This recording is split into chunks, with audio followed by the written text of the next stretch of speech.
Y buenas a todos. En el podcast de hoy he creído conveniente seguir resumiendo y analizando la saga de Hades. Además, al final añadiré curiosidades de las que os gustan. Y hoy toca hablar del Arco del Infierno. Tal como hice en el podcast anterior, voy a ceñirme exclusivamente a lo que podemos ver en el anime y no en el manga. Y bueno, volviendo al asunto, en el vídeo anterior dimos por finalizado el resumen en la parte donde Shion le cuenta la verdad a los santos de bronce sobre las intenciones de los caballeros de oro resucitados.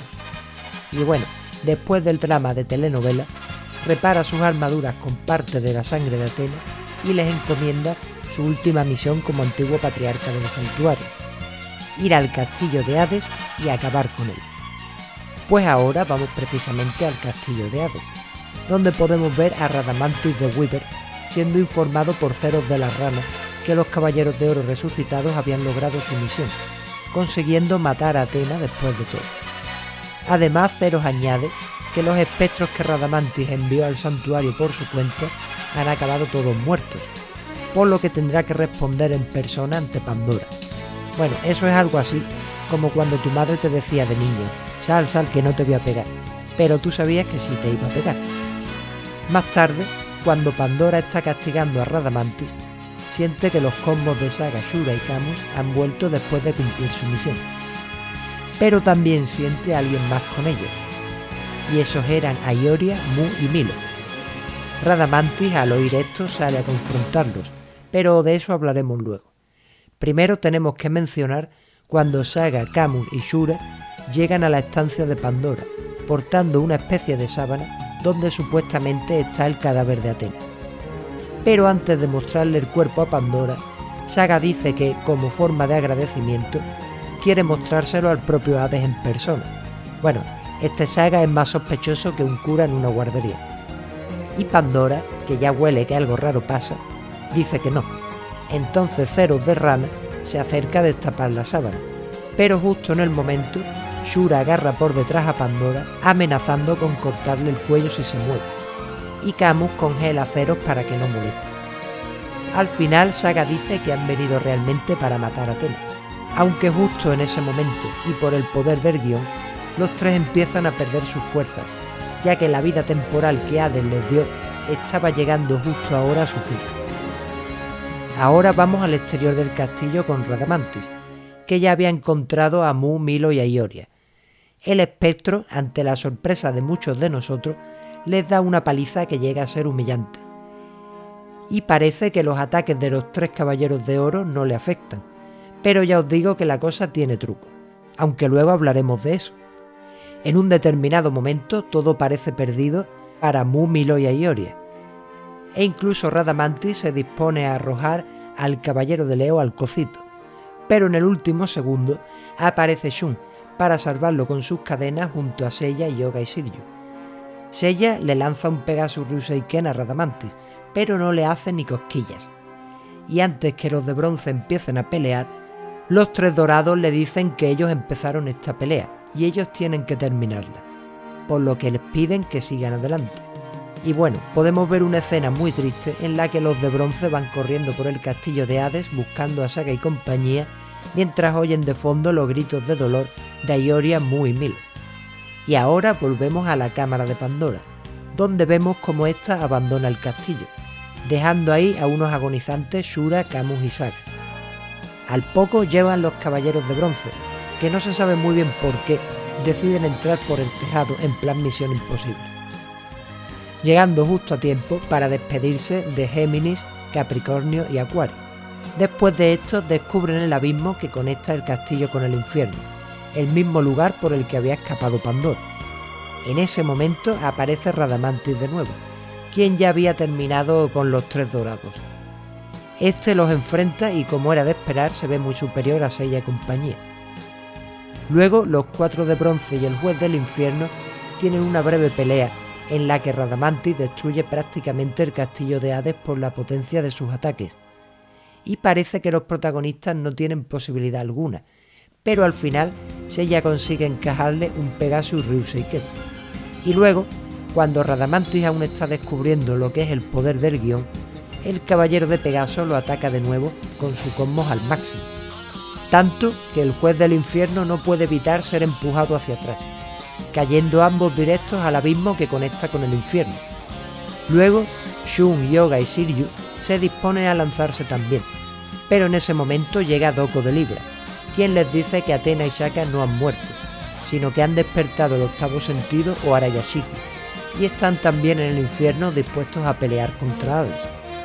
Además le dice a los 3 caballeros de bronce que para cruzar el abismo y llegar al infierno necesitarán también despertar el octavo sentido, y que si Seiya ha caído por ahí más le vale haberlo despertado en el camino o habrá muerto inútilmente. Y dicho y hecho, Shiryu, Shun y Yoga en un segundo hacen arder el cosmos y se van con el caballero de Libra. Bueno, ya en el infierno vemos a Seiya inconsciente y cerca también está Shun, el cual ha caído casualmente justo al lado. Entonces Shun y Seiya siguen su camino hasta llegar a las puertas del infierno, la cual tiene unas palabras escritas que dicen algo así como: aquellos que vais a cruzar estas puertas, abandonad toda esperanza. Lo cual me recuerda, por cierto, a los que aún esperamos que algún día terminen la saga del cielo. Bueno, mejor abandonemos toda esperanza. Ahora nos vamos con Pandora, quien ya había llegado a los aposentos de Hades y estaba informando que 8 caballeros de Atenas habían entrado en el infierno. Bueno, estos 8 caballeros serían, sin contar con la propia Athena, Seiya, Yoga, Shun, Shiryu, Doko, Kanon, Shaka e Ikki. Este último suponemos que siguió a Doko y Kanon desde el santuario. Entonces volvemos con Seiya y Shun. Estos ya habían llegado hasta el río Aqueronte, y allí aparece Caronte de Aqueronte, el cual es el único que puede llevarlos al otro lado, pero se niega cuando descubre que está en realidad ante 2 caballeros de Atenas, por lo que los 3 comienzan una breve pelea. Al final, el barquero del infierno dice que si tanto quieren cruzar, él los llevará, pero deberán pagar con algo de valor. Para ello, Shun le ofrece un colgante de oro que por cierto no hemos visto nunca jamás en la serie clásica, y ahora aparece por arte de magia. Ya en la barca, y para sorpresa de nadie, Caronte los traiciona y ataca, tirando a Seiya al río. Pero lo peor no es eso, sino que durante este nuevo enfrentamiento es Caronte el que termina cayendo al río y le pide ayuda a los santos de bronce, diciendo que si él muere, ellos no podrán llegar jamás a la orilla. Así que estos deciden confiar en él y ayudarlo, pero de nuevo, y para sorpresa de nadie, Caronte aprovecha para atacar de nuevo y volver a lanzar a Seiya al río. Bueno, el caballero de Andrómeda obviamente rescata a su compañero con sus cadenas, a pesar de tener que soportar mientras los constantes ataques de Caronte, el cual al final, y por arte de magia, detiene su ataque y deja en paz a Shun, diciéndole que se nota en su cara que es una persona pura sin maldad, y que además le recuerda al señor Hades. Así que deja que Seiya suba al bote de nuevo, pero le dice que ya arreglarán cuentas. Y bueno, luego llegan a su destino e inician la pelea que tenían pendiente, en la cual Seiya vence sin mucha dificultad matando a Caronte. Y esto hace que me surja una duda existencial. Si matamos a Caronte, ¿quién va a llevar a las almas de los muertos hasta el infierno? ¿Habrá entonces un atasco de almas que no tengan forma de llegar a la prisión que les corresponde? Pero bueno, esto solo son divagaciones mías. Continuemos. Al final, Seiya y Shun llegan a la primera prisión, donde está el espectro Lune de Balrog, el cual por cierto es más pesado pidiendo silencio que mi abuelo cuando está viendo la novela. Y cuando Lune se percata de que son caballeros de Atenas, les lanza un ataque que parece mostrar todos los pecados que estos han cometido en vida. El primero en sufrirlo es Seiya, quien ve todos los supuestos pecados que cometió desde niño, como dañar animales por diversión, destrozar la naturaleza, matar a enemigos en nombre de Atenas, etc. Bueno, en realidad si lo pensamos, son cosas que por supuesto están feas, pero tampoco son pecados como tal. Lo único de Seiya que podría considerarse un pecado es matar a otras personas, pero es fácil de justificar teniendo en cuenta que él es un caballero y siempre ha matado a otros en nombre de la justicia. Aunque entiendo que igualmente se le puede considerar un asesino entre muchas comillas, ya que independientemente del motivo, es una realidad que ha acabado con la vida de otros. por lo que Lune lo manda a la sexta prisión. Pero Shun lo salva con sus cadenas en el último segundo. Y aquí se viene, ojo, una escena que nos hace pensar a más de uno. Como todos sabemos, Shun odia tener que emplear la violencia contra otras personas, pero le dice a Lune que siempre ha sido en nombre de la justicia, y añade que ¿acaso cualquier ser humano no mata animales o plantas para comer? Entonces, teniendo eso en cuenta, ¿no sería la vida un pecado en sí? Bueno, la verdad es que su conclusión es curiosa, pero Lune responde que ese no es su problema, y que él solo está ahí para hacer cumplir la ley, por lo que también ataca a Shun con su látigo, haciéndole mostrar sus pecados, no sin antes percatarse de que el rostro del caballero de Andrómeda se parece mucho al de su señor Hades. Y volviendo con Shun, este parece recordar también todo el daño que ha hecho en nombre de la justicia, llegando a decir, cosa que me pareció muy llorica por su parte, que está cansado de seguir peleando. Acto seguido, tanto él como Seiya parecen ser desintegrados por el ataque del espectro. ¿Y recordáis que os dije que Lune había notado en Shun cierto parecido a Hades? Pues en ese momento se materializa lo que parece ser el espíritu de Hades, quien acusa a Lune de haber destruido el cuerpo en el que pensaba reencarnarse. Entonces el espectro de Balrog entra en pánico y sale corriendo intentando hallar los restos de Andrómeda, hasta que se encuentra lo que parece ser la cabeza de Shun en el suelo. En ese momento aparece Radamantis de Weaver e interrumpe a Lune. Este le cuenta lo sucedido y le muestra lo que cree que es la cabeza de Shun. Pero ahí es cuando se dan cuenta ambos que en realidad lo que tienen en las manos es el casco de la propia armadura de Balrog, y que todo ha sido realmente una ilusión mental.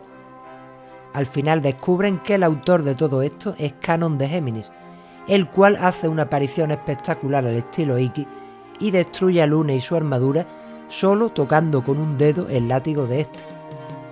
Por lo que ya queda Radamantis, el cual ataca al caballero dorado de Géminis, esquivándolo este con facilidad y diciendo que se nota que en el infierno no hay barrera de Hades.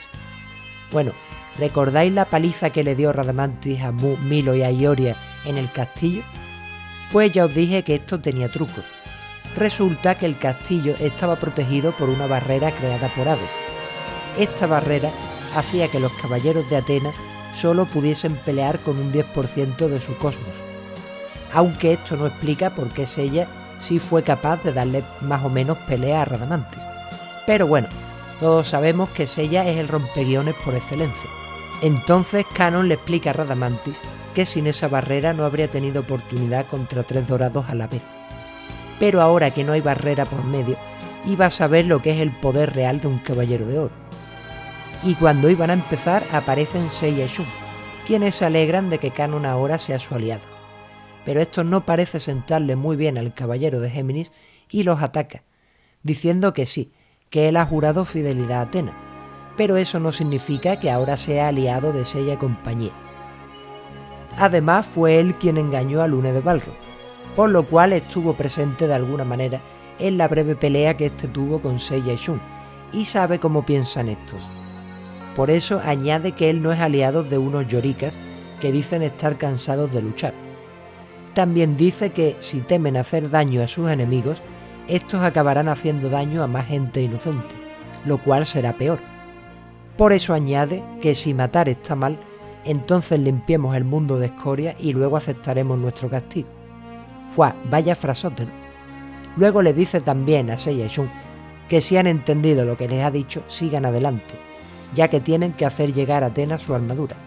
Así que estos dos siguen su camino y dejan a Canon con Radamantis, empezando por fin el duelo que todos esperábamos.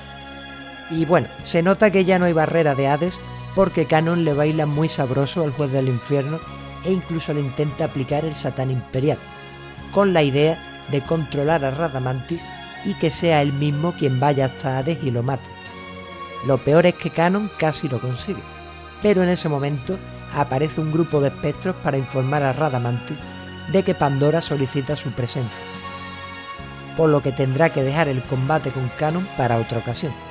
Entonces el juez del infierno se marcha, no sin antes decirle a ese grupo de espectros que no intenten atacar a Canon si realmente aprecian sus vidas, Igualmente los espectros lo intentan y acaban comiendo suelo como era de esperar. Bueno, creo que hay que recalcar que los 108 espectros de Hades pueden parecer demasiados, y lo son, pero quitando a los 3 jueces del infierno y algún espectro más, la mayoría caen como moscas. Y ahora volvemos con Seiya y Shun, quienes habían llegado hasta la segunda prisión. Entonces aparece Faraó de la Esfinge, quien se presenta como el espectro guardián de esta segunda prisión, el cual por cierto usa una especie de arpa oscura para pelear al estilo de Nin de Benetar. Pero antes de empezar la lucha aparece Orfeo de la Lira, el cual Shun y Seiya reconocen inmediatamente, ya que parece ser que este caballero era un santo de plata al servicio de Atenas, pero en algún momento desconocido del pasado desapareció del santuario. Orfeo le pide a Faraó que lo deje luchar a él contra Seiya y Shun, pero el espectro de la Esfinge ataca igualmente a los caballeros de bronce con la melodía de su arpa oscura, aunque Orfeo, tocando su lira, interrumpe la melodía oscura de Faraó. Luego repite que él se encargará de los intrusos, a los cuales ataca y parece que los desintegra haciéndolos desaparecer, por lo que se marcha de la segunda prisión diciendo que ha cumplido su deber. En realidad este había usado su ataque más bien para teletransportar a Seiya y Shun a otro lugar, apareciendo estos dos en un sitio lleno de flores, algo muy raro teniendo en cuenta que se encuentran en el infierno. Pero lo más curioso es que entre todas esas flores hay una chica que parece petrificada de cuerpo completo, conservando solo la cabeza en su estado normal. Esta se alegra mucho cuando habla con Seiya y Shun y se entera de que ambos son caballeros de Atenas. Además les pide que por favor salven a Orfeo. La chica continúa contando que Orfeo está en el infierno por su causa, entonces les cuenta su triste historia. En un momento indeterminado del pasado, Orfeo vivía en el santuario, siendo el caballero de la lira. Eurídice, que así es como se llama la chica petrificada que cuenta esto, era la pareja de Orfeo y ambos estaban muy enamorados. Pero un día la tragedia llegó cuando una serpiente mordió a Eurídice en el tobillo, falleciendo esta. Orfeo, que no podía soportar vivir sin ella, fue hasta el infierno para pedirle al señor Hades que la devolviese a la vida. Allí estuvo tocando su lira durante mucho tiempo hasta que logró conmover al dios del infierno. Entonces apareció Pandora para decirle de parte de Hades que éste le devolvería la vida a su amada como había pedido, pero había una condición: en el camino hasta la superficie no debían mirar atrás. Y con esas palabras partió Orfeo ya con Eurídice hasta la superficie. Pero Pandora, siendo consciente de que a su señor le gustaba la música de Orfeo, decidió que sería una pena dejarlo marchar. Así que convocó a Faraó de Esfinge, con la misión de evitar que el caballero de la lira saliera del infierno, por lo que le dio a este un espejo. Faraó usó luego este espejo para reflejar la luz del sol en el infierno.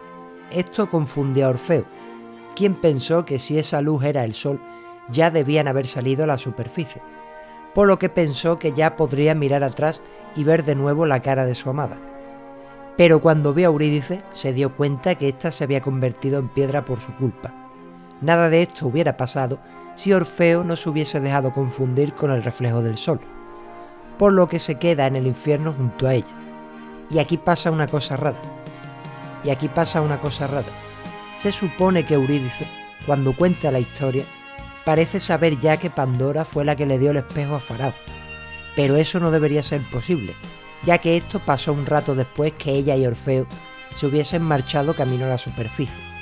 Siguiendo con el tema, cuando Eurídice termina de contar la historia, llega Orfeo, quien le dice a Seiya y Shun que les ha salvado la vida porque también son caballeros, y en ese momento aparece en el cielo el mismo reflejo que una vez confundió a Orfeo. Acto seguido aparece en escena Faraó de Esfinge, quien sospechaba que los dos caballeros de bronce seguían con vida. También se descubre que es el autor de ese misterioso reflejo que imita al sol, por lo que Orfeo le pregunta que si acaso fue él el responsable de la misma luz que antaño le confundió, a lo que el espectro de la Esfinge responde preguntándole que qué haría si así fuera.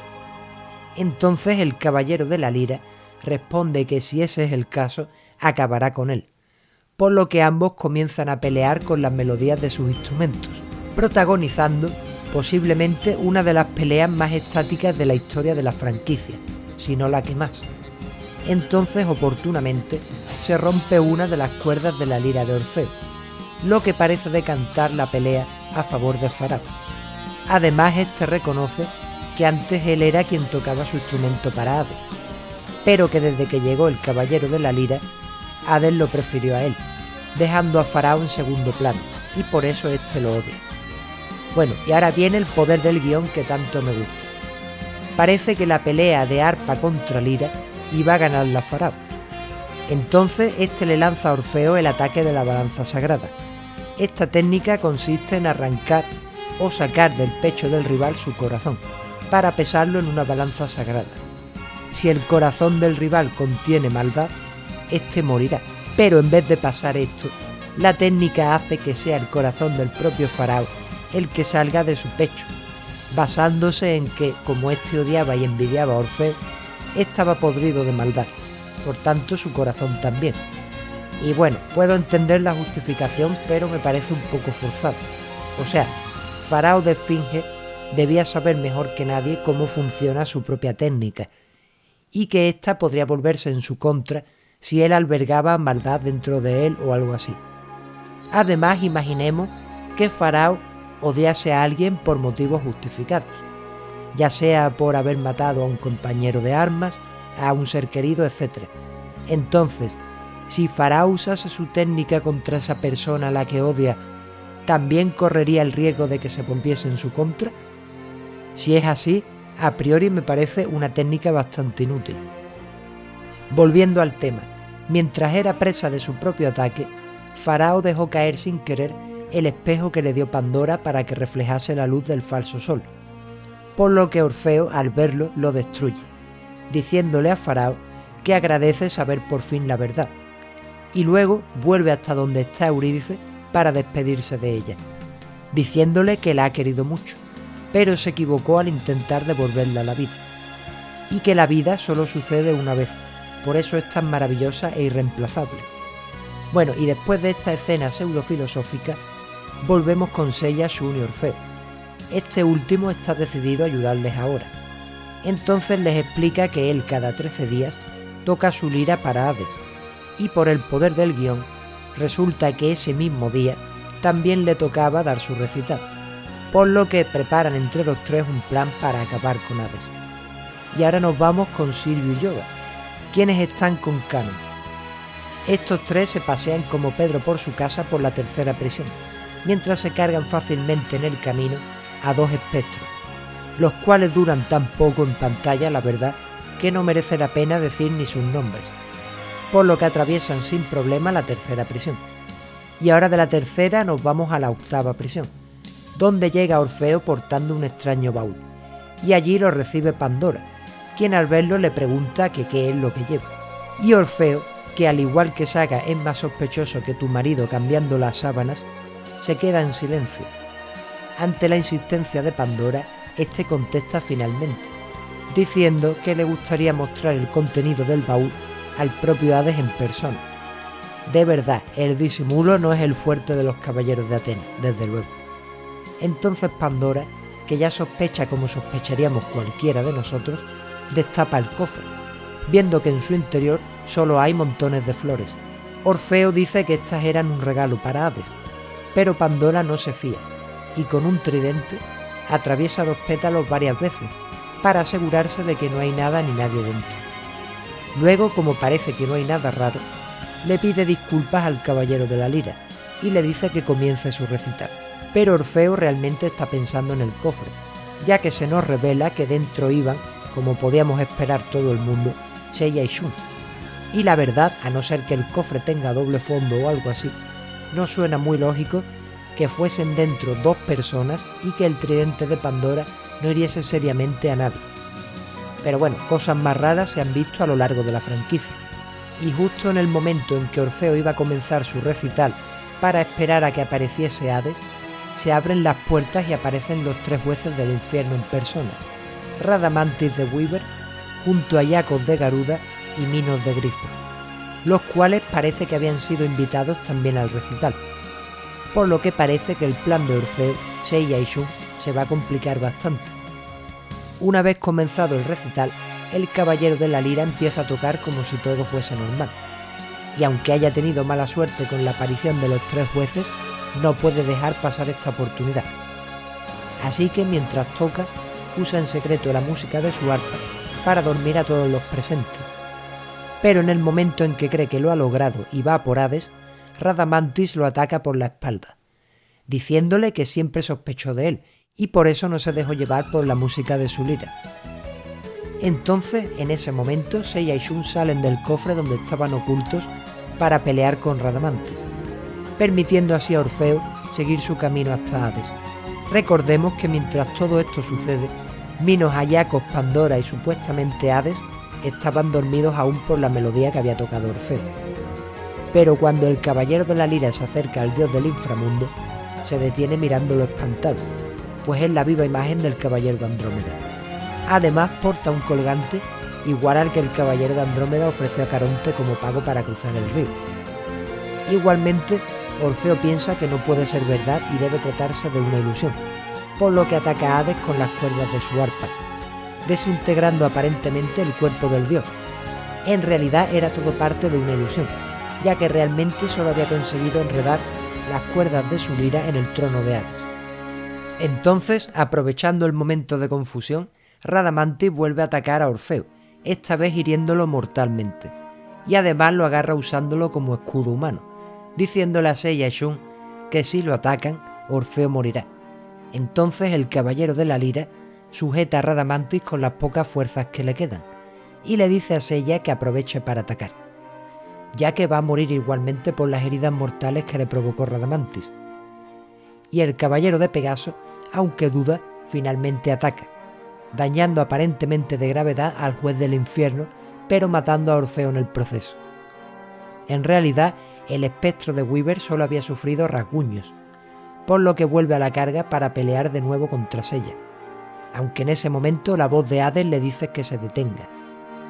Tanto Seiya como Radamantis se sorprenden cuando descubren que esa voz proviene del cuerpo de Shun, y aunque en un principio no se lo cree, Radamantis comprueba que es real.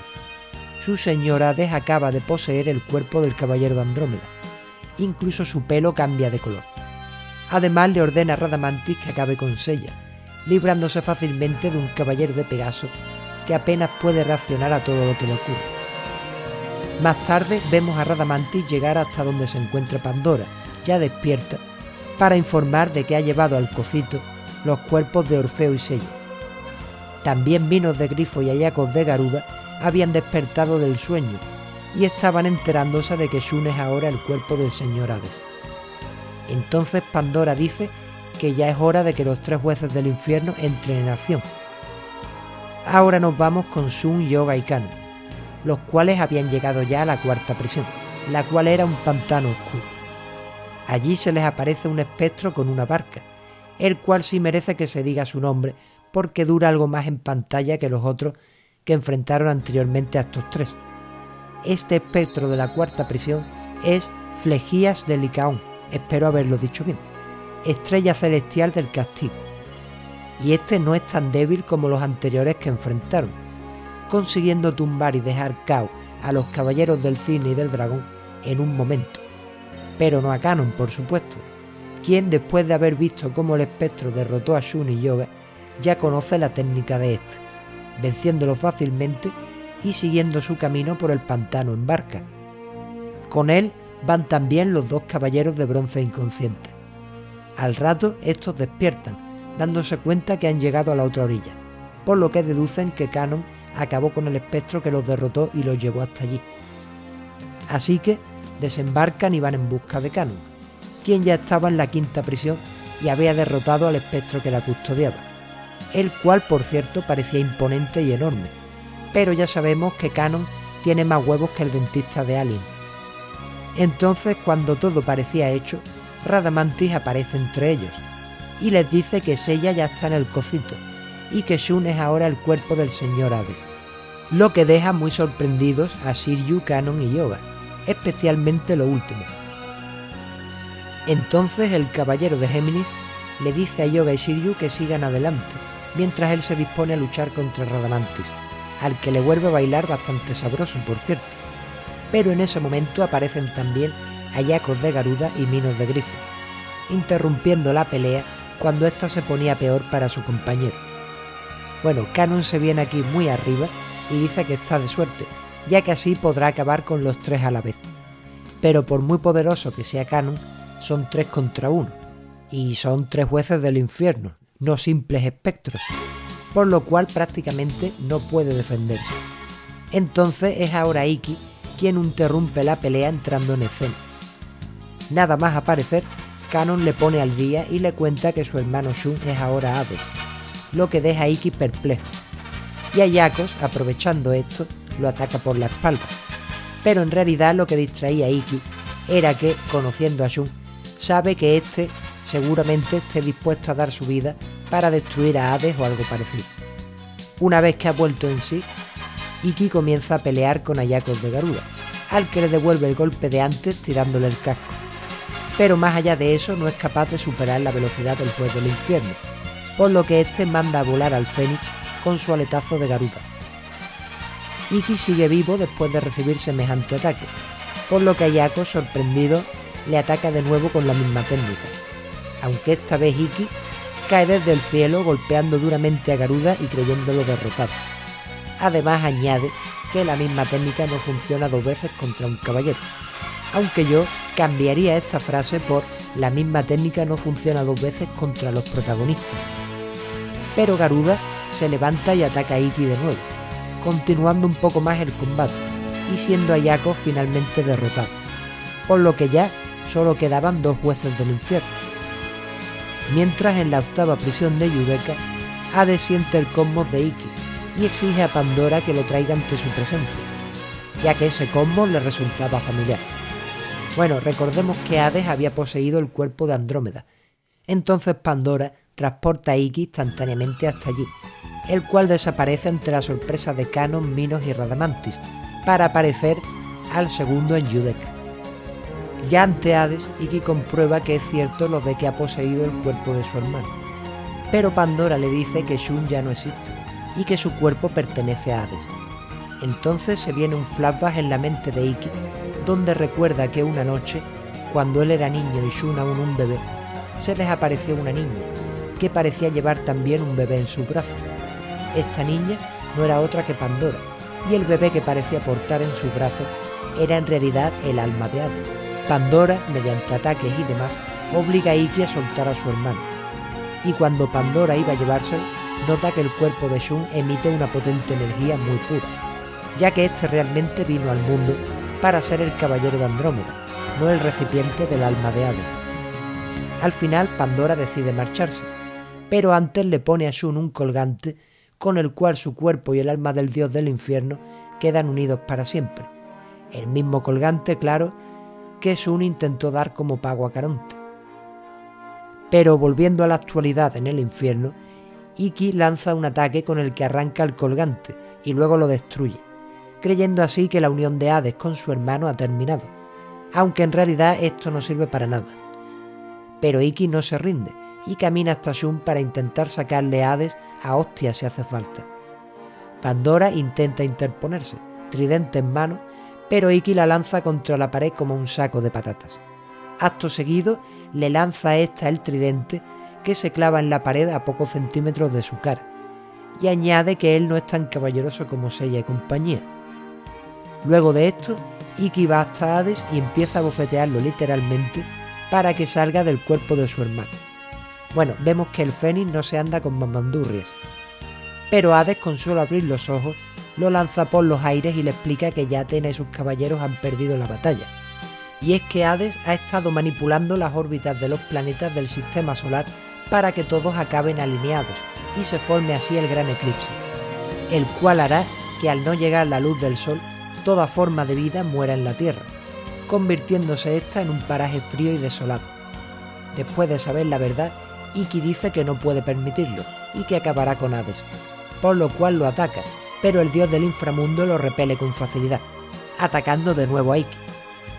Pero este se levanta y dice que esto no puede ser el ataque de un dios, que hay algo que está haciendo que se contenga, y ese algo es su hermano Shun, quien logra retomar por unos segundos el control de su propio cuerpo, tiempo suficiente para llevarse la mano al cuello e intentar ahorcar al propio Hades. Además se comunica con Ikki y le dice que aproveche la ocasión y destruya a Hades, por lo que el Caballero del Fénix deduce que en realidad su hermano se dejó controlar por el alma de Hades con la idea de dar su vida para destruirlo, como ya había teorizado antes. Así que, cumpliendo con la voluntad y deseo de Shun, Ikki atraviesa el pecho de Hades, matando a su hermano en el proceso, pero salvando así a toda la humanidad. Y bueno, parece que con este golpe Ikki logra arrancar el alma de Hades del corazón de su hermano Shun, aunque el monstruo vuelve a crecer una vez más en el pecho de Shun y además aumenta su tamaño, atacando a Ikki. Pero la realidad es que todo esto es solo una pesadilla que tiene Seiya mientras está en el cocito. O sea, nos creíamos que había muerto y en realidad se estaba echando una cabezadita. La realidad era que Ikki había detenido el golpe en el último momento, siendo incapaz de matar a su hermano. El dios del inframundo le dice entonces que acaba de perder la última oportunidad que tenía para haber detenido el gran eclipse. Y después de esto, parece tomar el control total del cuerpo de Shun, cambiando su pelo al negro. Justo después ataca a Ikki. Justo después ataca al Caballero del Fénix, derrotándolo de un golpe y diciéndole a Pandora que se desharga del cuerpo. Por lo que ésta convoca a un espectro llamado Valentín de la Arpía y le ordena que deje a Ikki en el cocito. Pero en ese momento, Hades siente la energía de un cosmos que le recuerda al de Atena, aunque decide no darle importancia y le dice a Pandora que quiere estar solo. Al rato vuelve a sentir una presencia, pero esta vez parece estar justo en sus aposentos. Entonces aparece Shaka de Virgo, quien dice que ha venido para acabar con él.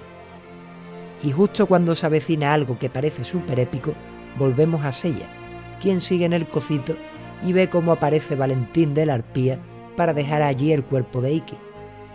Seiya intenta que Ikki reaccione, pero el espectro le dice que no pierda el tiempo. Además añade que el cocito es el destino más apropiado para los caballeros, ya que es la octava prisión destinada a los que osan rebelarse contra los dioses.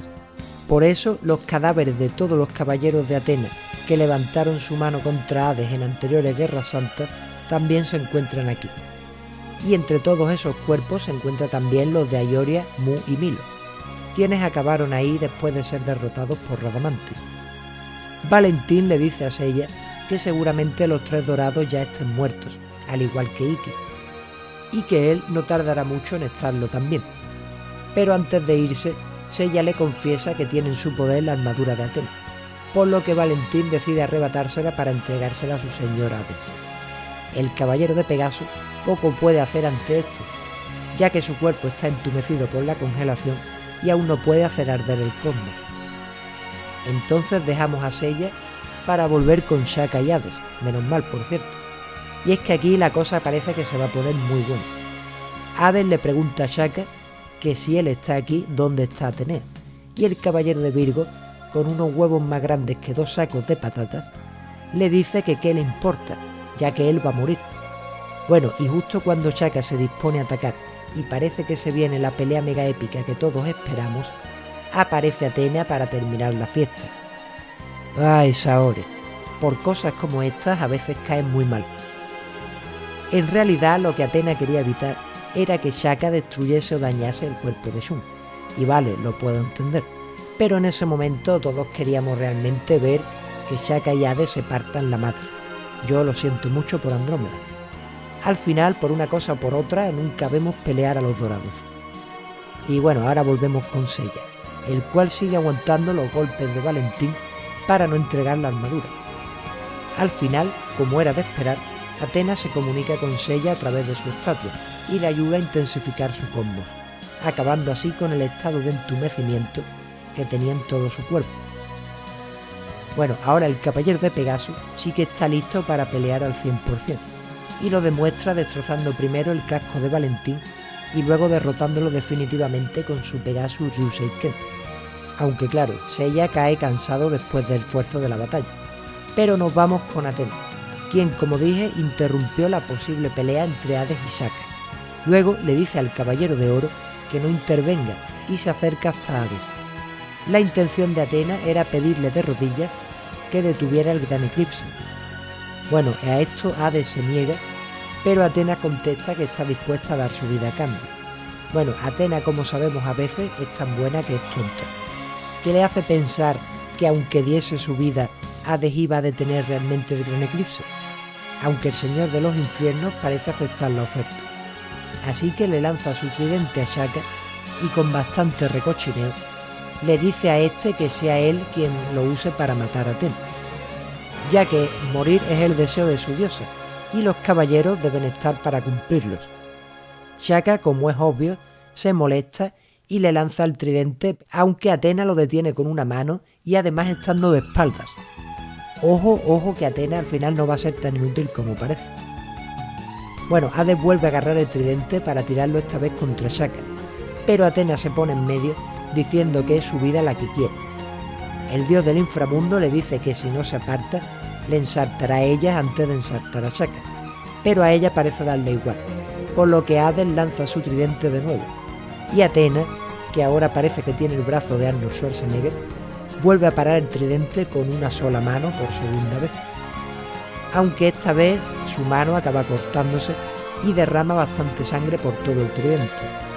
Esto, al entrar en contacto con Hades, parece que le causa quemaduras y un dolor insoportable, por lo que al final Saori saca al dios del infierno del cuerpo de Shun. Entonces podemos ver por fin el alma de Hades, quien dice que aunque haya perdido el cuerpo de Shun, tiene la victoria asegurada gracias al gran eclipse. Luego intenta atacar a Athena, pero esta le lanza su propio tridente hiriéndolo. Hades decide que es mejor irse de ahí, por lo que se marcha a los Campos Elíseos, llevándose a Athena con él ante la mirada de impotencia de Shaka de Virgo. Y podemos ver cómo Yoga, Kanon, Shiryu y Seiya sienten que el combo de Athena ha desaparecido. También Minos y Radamantis sienten que el combo de su señor no se encuentra ya en el infierno. Y podemos ver a Seiya que aún seguía en el cocito, pero al dejar de sentir el combo de su diosa, aparece en el palacio de Giudecca en un minuto. Al entrar, encuentra a un Shun todavía inconsciente, quien ya había salido del control de Hades y volvía a ser el mismo de siempre. Luego ambos se adentran más en el palacio y se encuentran con el Muro de los Lamentos y con un herido Shaka, el cual les cuenta que Hades se ha llevado a Athena más allá del muro hasta los Campos Elíseos. Además, solo los dioses pueden ir allí sin perder la vida en el intento. Shaka añade también que ha estado lanzando todo tipo de ataques al muro sin éxito alguno, ya que estos no solo no tienen efecto, sino que además rebotan contra el propio Caballero de Virgo. Y justo cuando creen que todo está perdido, Athena se comunica con ellos a través de la estatuilla de su armadura, la cual parece que funciona también como un smartphone. También hace irradiar su combo por todo el infierno, llegando hasta el cocito y despertando a Ioria, Milo, Mu e Iki, quienes se encontraban ahí inconscientes, como recordaremos. Bueno, al despertar los tres dorados, destrozan a 4 espectros que había por allí y se dirigen hasta Giudecca, aunque no Iki, que también despierta pero se marcha antes por su cuenta. Y ahora volvemos con Seiya, quien está planteándose la idea de intensificar el cosmos al máximo y estamparse contra el muro. Bueno, por cosas como estas es por lo que Seiya se gana a pulso el mote del burro alado. Pero Shaka lo detiene, diciéndole que ha recordado algo, y es que parece ser que es posible destruir el Muro de los Lamentos con la luz del sol, por lo que Shaka, que tiene un cosmos dorado, decide intensificar su cosmos al máximo para imitar el brillo de la luz solar, aunque esto le cueste la vida. Bueno, ya sabemos lo dramáticos que pueden llegar a ser los caballeros. Y en ese momento aparece Doko, el cual por cierto no se le ha visto desde el primer capítulo o segundo del Arco del Infierno. Y bueno, este llega para detener a Shaka. Además no viene solo, con él llegan Mu, Milo y Iori. Además el maestro de Shiryu añade que si se reúnen las 12 armaduras doradas, tendrían el poder suficiente para crear la luz del sol y destruir el muro, ya que éstas, al estar bañadas por la luz del sol desde su creación, tienen dentro energía solar acumulada. Bueno, esto es algo que para mi gusto se podría decir que es un guionazo. Qué casualidad, ¿no? Pero bueno, estaba claro que iban a cruzar el muro de alguna manera muy loca y cogida por los pelos. Pero no todavía, ya que aún con las armas de la armadura de Libra y su cosmos al máximo, los 5 dorados no son capaces de hacer un rasguño al muro. Y además reciben de vuelta los ataques que ellos mismos lanzaron. Pero cuando todo parece perdido, las armaduras de los caballeros de oro caídos que dormían en el santuario acuden hasta Yudeca para echar una mano. Esto también es percibido por Kanon, ya que su propia armadura empieza a emitir un brillo intermitente en consonancia con las otras 11. Justo en ese momento, Kanon se encuentra con Radamantis, por lo que no tiene más remedio que pelear, aunque esta vez lo hará sin su armadura, la cual se quita y la envía a unirse con las demás.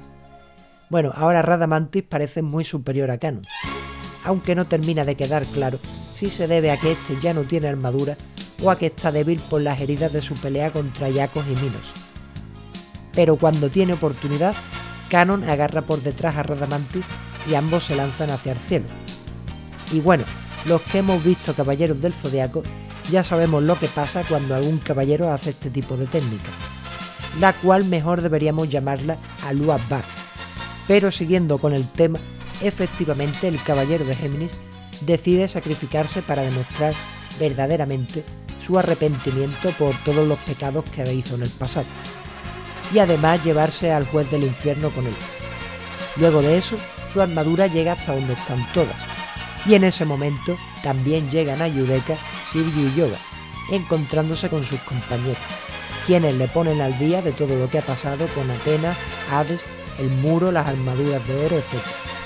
Y bueno, de repente las armaduras de oro que habían llegado desde el santuario empiezan a brillar y aparecen sus portadores, o más bien lo que sería el alma de sus portadores, llevando las armaduras puestas. Y bueno, aquí se viene el momento lagrimita, donde Ayoro se encuentra con su hermano Ayoria, Yoga con su maestro Camus, Shura se reencuentra con Siryu, etc. También están ahí Saga, Desmas, Aldebarán, Afrodita, en fin. La verdad es que es una escena bonita. Y todo se pone más triste aún cuando Doppo explica que los dorados van a hacer arder el cosmos al máximo, y canalizándolo mediante la flecha de Sagitario, lanzarán un ataque conjunto que será igual a la luz del sol, lo que logrará destruir el muro para que crucen los caballeros de bronce, que además son los únicos que pueden hacerlo, ya que sus armaduras están bañadas con la sangre de Atenas. Pero claro, esto significa que los 12 caballeros de oro morirán en el proceso.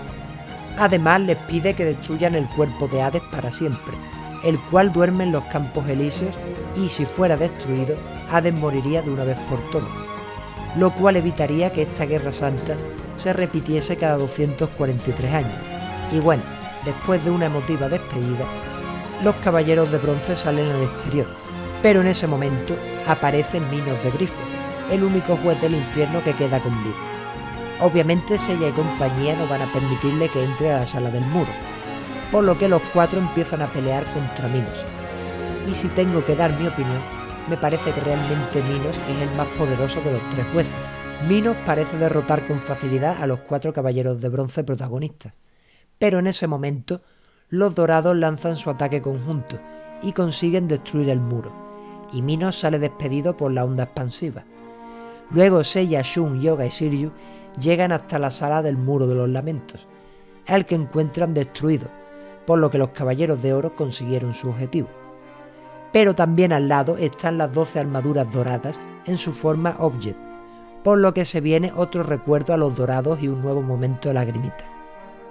Y ya por fin, Seiya y compañía se deciden a cruzar el Muro de los Lamentos después de tanto esfuerzo. Y hasta aquí llega el resumen, que se me ha hecho bastante largo, por cierto. Ahora vamos con el análisis y el sacar curiosidades que tanto me gustan. Bueno, lo primero así que noté, en comparación a otras sagas o arcos anteriores de Saint Seiya, es que las escenas violentas se reducen muchísimo, y las pocas que hay son bastante suavizadas. Los que hemos visto la serie clásica sabemos que Saint Seiya era un festín de sangre. Luego, otro punto que se podría haber mejorado, en mi opinión, era que los dorados hubiesen actuado más. Entiendo, por otra parte, que al final ellos no son los protagonistas, y es difícil darle más tiempo en pantalla, además de a Seiya y a los otros. Pero por ejemplo, Doko aparece al principio del arco del infierno y no vuelve a aparecer más hasta el final. ¿Se supone que estuvo matando por todo el infierno a lo que quedaba de los 108 espectros? Porque si ese es el caso, también me gustaría haber visto algo. También a Mu, Milo y a Ioria los quitan de en medio de un modo humillante para mostrar lo supuestamente megapoderoso que es Radamantis y los huesos del infierno. Pero al final resulta que todo era gracias a la barrera y Radamantis acaba pareciendo, en mi opinión, un vendehumo al nivel de Gohan en Dragon Ball. Bueno, también es digno de mencionar que estos tres dorados parecen morir y luego resucitan por arte de magia cuando Athena hace un reseteo por todo el infierno con su cosmos. Y me hubiera gustado, por cierto, haber visto más escenas de cómo debió ser el viaje por el infierno de Athena y Shaka hasta Yudeka. O sea, ¿cómo se encontraron? ¿Tuvieron que luchar contra otros espectros? No sé, me vienen bastantes preguntas a la mente. Y por supuesto hay que mencionar ese cara a cara que parecía que iba a ser épico entre Shaka y Hades y que al final nos quedamos con ganas de verlo. Athena, de verdad, eres un aguafiestas. Imaginaos cómo podría haber sido esa pelea. Shaka, uno de los más poderosos entre los caballeros dorados, dándolo todo contra el dios del inframundo. Entiendo que no querían hacer daño al cuerpo de Shun, pero si Shaka le daba un par de hostias, no creo que hubiera pasado nada. Recordemos que cuando Ikki llega hasta Hades, saca el brazo a pasear y le guantea la cara para que salga del cuerpo de su hermano. Bueno, en cuanto a la trama, me gusta mucho cómo nos muestran el infierno y sus prisiones, lo cual está inspirado en el libro de la Divina Comedia de Dante.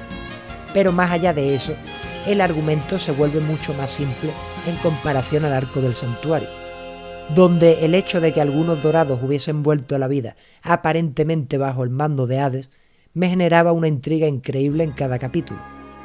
También estaba el aspecto emocional de ver a dorados enfrentándose entre sí y cómo los protagonistas parecían ser rechazados del santuario por orden de Athena. En cambio, el arco del infierno se podría definir más como aventura y acción pura, aunque hay ciertas partes que, para mi gusto, se hacen lentas cuando realmente no son muy relevantes, y otras que pasan rápido cuando realmente sí tienen impacto en la trama. Por ejemplo, la historia de Eurídice y Orfeo llega a hacerse pesada y demasiado lenta. Y luego escenas como la pelea de Shaka y Athena contra Hades o la pelea de Kanon e Ikki contra los tres jueces del infierno pasan rapidísimo, al igual que la escena de los dorados reuniéndose en el muro de los lamentos. Pero igualmente, el arco del infierno sigue siendo muy bueno en comparación a otros arcos de otros animes, aunque inferior si lo comparamos, como ya dije, al arco del santuario. Pero, ya que antes he mencionado lo de Orfeo y Eurídice, vamos a hablar un poco del tema, porque creo que su historia, aunque se haga, como ya he dicho, algo lenta y pesada, es una metáfora muy buena, diciéndonos que hay que aprender a soltar, o sea, nada es para siempre. Las cosas que empiezan siempre se terminan, así como la vida misma, y eso es precisamente lo que la hace tan bella. Por eso hay que disfrutar el momento, pero también aprender a poner fin a las cosas cuando ya no dan para más. El miedo a la soledad y el vivir aferrado al pasado nunca aportan nada bueno.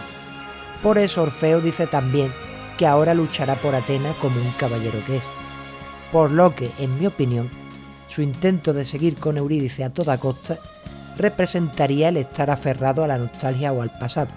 También el no querer afrontar la realidad de una manera madura. Y el luchar de nuevo por Athena simbolizaría salir de esa burbuja de autocompasión y aceptar que hay que seguir adelante. Además, al final de la despedida entre Orfeo y Eurídice, él le da la espalda a ella, mientras no puede evitar derramar las lágrimas, representando esto que aunque sea duro y duela, hay que dejar el pasado atrás. Y bueno, hasta aquí lo que sería el análisis. Ahora, para cerrar el vídeo, os dejo con curiosidades que tanto me gustan. Bueno, primero comentaré algunas de manera rápida, ya que solo son errores de continuidad o de animación. Bueno, cuando Orfeo muere y Seiya se le acerca, podemos ver un claro error o fallo en la proporción del tamaño de los personajes. No sabíamos que Orfeo era primo de Tolbepecta. Durante toda la saga del infierno, Kanon no lleva el casco de su armadura, pero cuando se la quita para mandarla hasta Yudeka, se puede ver que al ensamblarse la armadura sí tiene el casco. Bueno, ¿dónde lo llevaba? ¿Quizás las armaduras tienen compartimentos secretos? Bueno, esto explicaría también dónde guarda Seiya la armadura de Athena. Cuando Ikki recuerda el encuentro con Pandora, se ve que él es un niño, pero Shun es solo un bebé, lo cual es absurdo si tenemos en cuenta que solo se llevan 2 años de diferencia. En su pelea contra Mu, Milo y Aioria, Radamantis destruye parcialmente las armaduras de oro, sobre todo la de Scorpio y Leo. Pero cuando los 3 dorados vuelven a la vida después de haber estado atrapados en el cocito, sus armaduras se ven intactas. Bueno, ¿acaso la capacidad de regeneración de las armaduras de oro es algo tan impresionante? Y ya que hemos mencionado el cocito, cuando Valentín de la Arpía lleva hasta allí a un derrotado Ikki, simplemente lo deja en el suelo boca abajo, pero al minuto podemos ver que ya está enterrado de nieve hasta el cuello.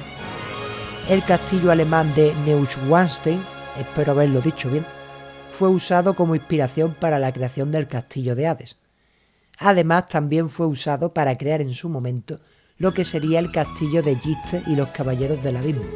La armadura de Lune está inspirada en el Balrog, una criatura perteneciente a una raza creada por Tolkien dentro de su universo del Señor de los Anillos. Y ahora vamos con otras curiosidades de las que quiero hablar un poco más en profundidad. ¿Recordáis cuando Yoga, Kanon y Shiryu llegan al pantano de la cuarta prisión y se encuentran con Flegias de Lycaon? Bueno, pues cuando ven al espectro llegar en la balsa, Yoga dice que seguramente tendrán que pagar otro peaje para poder cruzar, igual que pasó en el río Aqueronte. Entonces podemos deducir en base a esa frase que al igual que Seiya y Shun, Yoga y Shiryu debieron pagar algo para cruzar el río. ¿Pero qué usaron para pagar? Bueno, lo primero que se me ocurre es que Yoga podría haber entregado su Cruz del Norte, la que era el único recuerdo que le quedaba de su madre y pudimos ver durante su pelea contra Ikki en los primeros episodios, aunque luego no volvió a aparecer más. Pero claro, esto es especulación mía, ya que no se muestra ni se dice nada sobre el tema. Y además, ¿con qué pagó Shiryu? Pues si lo recordamos bien, Caronte decía que el colgante de Shun no valía para pagar también el pasaje de Seiya, por lo que dudo que la cruz de Yoga sirviera también para pagar el pasaje de Shiryu. O quizás sí. Además, ¿por qué Caronte se sorprende al ver a 2 santos de Atenas como Shun y Seiya, si se supone que ya habría visto previamente a Yoga, Shiryu, Doko, Kanon, etc.? Y recordemos que después de cruzar a Seiya y Shun, Caronte acaba muerto, por lo que todos sus compañeros, si es que cruzaron con la barca de Caronte, deberían haberlo hecho antes que Seiya y Shun. Bueno, y como sabéis, me gusta también traer siempre una curiosidad que sea un poco turbia. Y vamos con ella. En el anime se da a entender que Eurídice muere o desaparece después de su despedida con Orfeo, pero en el manga no es así, y se explica que ella seguirá viva en el infierno por toda la eternidad. Además, al poco de partir Orfeo con Seiya y Shun, aparece por ahí Kanon, y se entera por Eurídice del plan que tienen los otros 3 caballeros. Y si lo pensamos, acaba convertida en piedra por culpa de Orfeo, que miró hacia atrás confundido por el reflejo del espejo de Pandora, aunque es cierto que no lo hizo queriendo, sino que fue engañado. Por lo que ahora Eurídice tendrá que soportar por toda la eternidad las decisiones que tomó Orfeo. Y para finalizar este vídeo, dejo como siempre la curiosidad que me ha resultado más loca. Bueno, todos recordamos el drama que hubo en el arco del santuario cuando tuvieron que morir Shaka y Athena para despertar el Arayashiki. Pero, ¿acaso no fueron muertes sin sentido? Me explico. Como todos sabemos, despertando el Arayashiki, se puede entrar al infierno reino de Hades en cuerpo y alma, a diferencia de los muertos comunes. Por lo que si Shaka y Athena hubiesen perecido sin despertar antes el 8º sentido, habrían acabado en alguna de las prisiones reservadas a las almas que llegaban al infierno. Y vale, hasta aquí todo bien. Pero luego podemos ver un gran número de caballeros que consiguen entrar al Hades en cuerpo y alma sin tener que morir ni nada parecido. Entonces, ¿realmente merecía la pena todo el pifostio que se montó con lo del Arayashiki? Y bueno, con esta última curiosidad creo que es hora de terminar este vídeo, que ya se ha hecho suficientemente largo.